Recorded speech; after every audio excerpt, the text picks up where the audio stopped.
Good evening students. Morning में हम discuss कर रहे थे एवरेज टाइम के रिगार्डिंग, किस तरह से हम लोग एवरेज टाइम कैलकुलेट करेंगे, how to calculate average time. So there are two pattern. First is by the trick, और ट्रिक को मैं ऑलरेडी डिस्कस कर चुका हूँ, बट अब मैं डिस्कस कर रहा हूँ फॉर्मूला। थ्रू द फॉर्मूला हम किस तरह से एवरेज टाइम कैलकुलेट करेंगे, औसत अवधि कैलकुलेट करेंगे। This is your second pattern. तो इसका फॉर्मूला क्या है? फॉर्मूला है time remain from first drawing plus time remain from last drawing divided by 2। Hindi में कहें, प्रथम आहरण से शेष अवधि प्लस अंतिम आहरण से शेष अवधि और डिवाइड बाई 2। अब मैं इसको एक्सप्लेन करता हूँ, समझाता हूँ। अब ये जो रिमेन है वो कहाँ तक रिमेन, मतलब शेष अवधि कहाँ तक काउंट करनी है। तो सपोज जैसे अपना ईयर सपोज कर रहे हैं कि 31 दिसंबर को कंप्लीट होता है। अपना ईयर कब कंप्लीट होता है? तो अपना ईयर कंप्लीट होता है 31 दिसंबर को। ठीक है, हमने फर्स्ट टाइम ड्राइंग किया है 1 जैन को। फर्स्ट जो हमने ड्राइंग किया है वो कब किया है? 1 जैन को। उस पर्टिकुलर ईयर में जो फर्स्ट टाइम ड्राइंग हुआ है वो कब हुआ है? तो फर्स्ट कब हुआ है? 1 जैन को। और जो पार्टनर है वो ड्राइंग कर रहा है स्टार्टिंग ऑफ एवरी मंथ, मतलब हर महीने के पहले दिन, फर्स्ट डे। तो फर्स्ट ड्राइंग इस दिन करेगा, तो लास्ट ड्राइंग कब करेगा?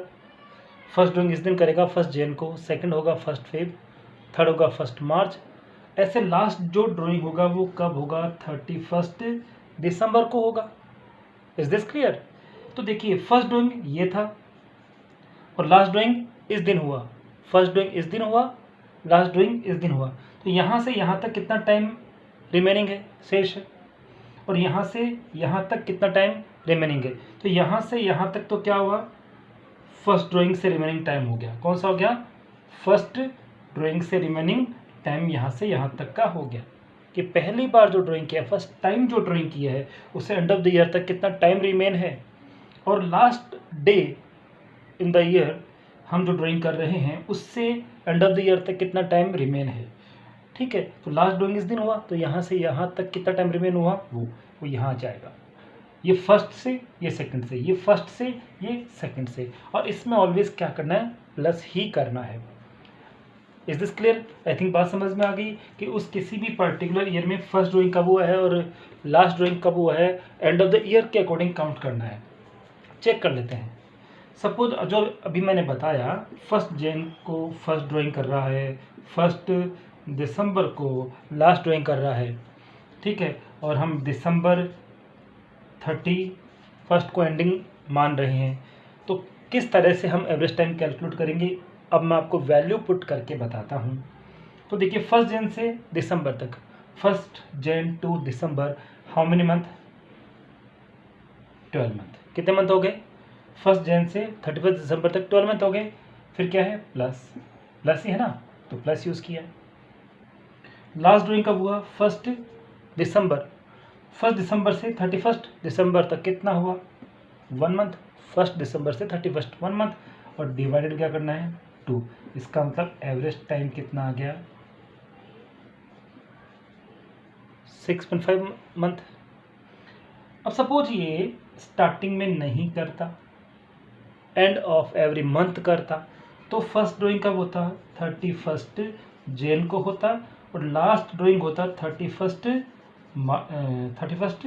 दिसंबर को होता।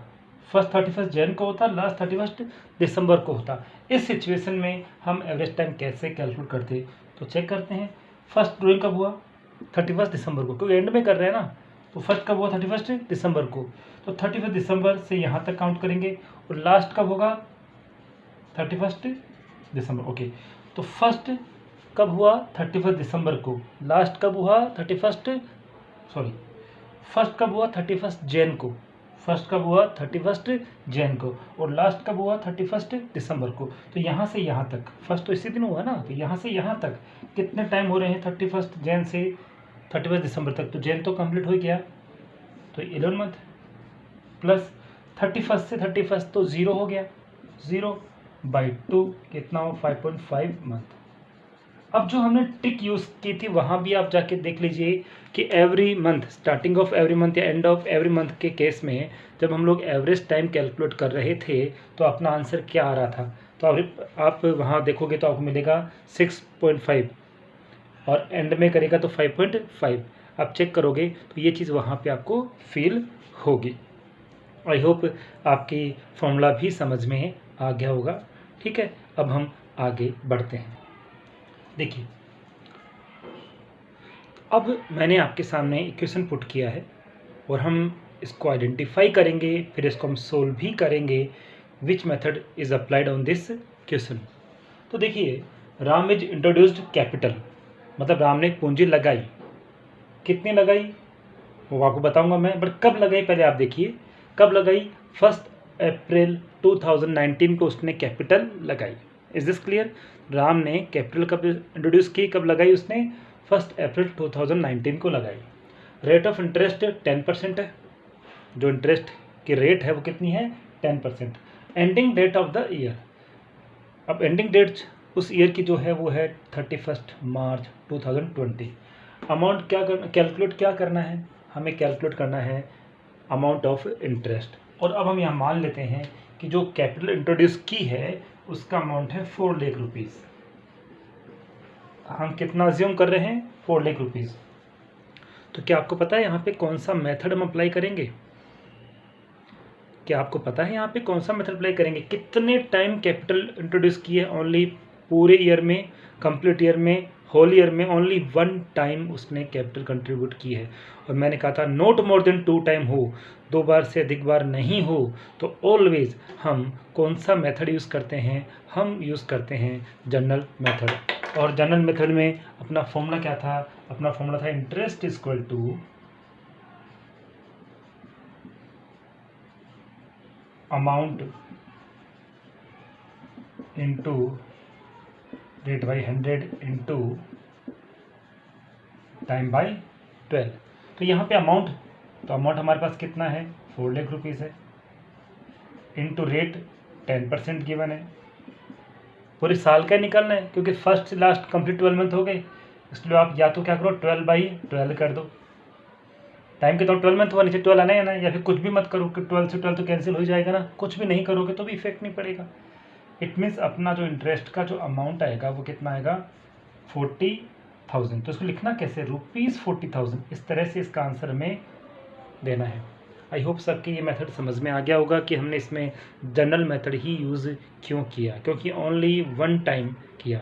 अब सपोज इसमें वो इसी क्वेश्चन के अंदर वो यहाँ मेंशन कर देता हूँ 1 अक्टूबर को 1 लाख रुपीज़ और कंट्रीब्यूट कर देता, मतलब वो एडिशनल कैपिटल और लगा देता। कब लगाता? 1 अक्टूबर को वो और कैपिटल लगाता। तो एक बार तो स्टार्टिंग में लगा दी, एक बार मिड में लगा दी, बट अभी कितने टाइम हुई? 2 टाइम हुई ना।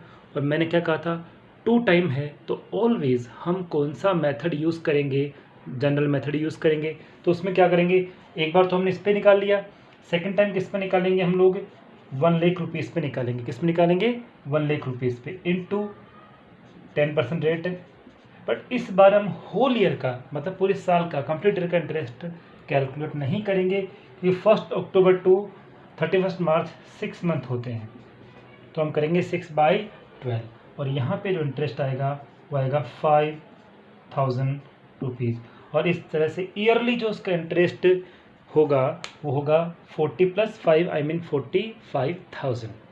Is this clear? तो आप इसको अपनी नोटबुक में नोट करना, ठीक है। अधिक से अधिक आप इसको पढ़ना, डेली आप इसको स्टडी करना। और जैसा कि मैंने कहा, अधिक से अधिक आपको शेयर और सब्सक्राइब करना भी है और अपने रिलेटिव, अपने नोन से करवाना भी है। Okay, thank you.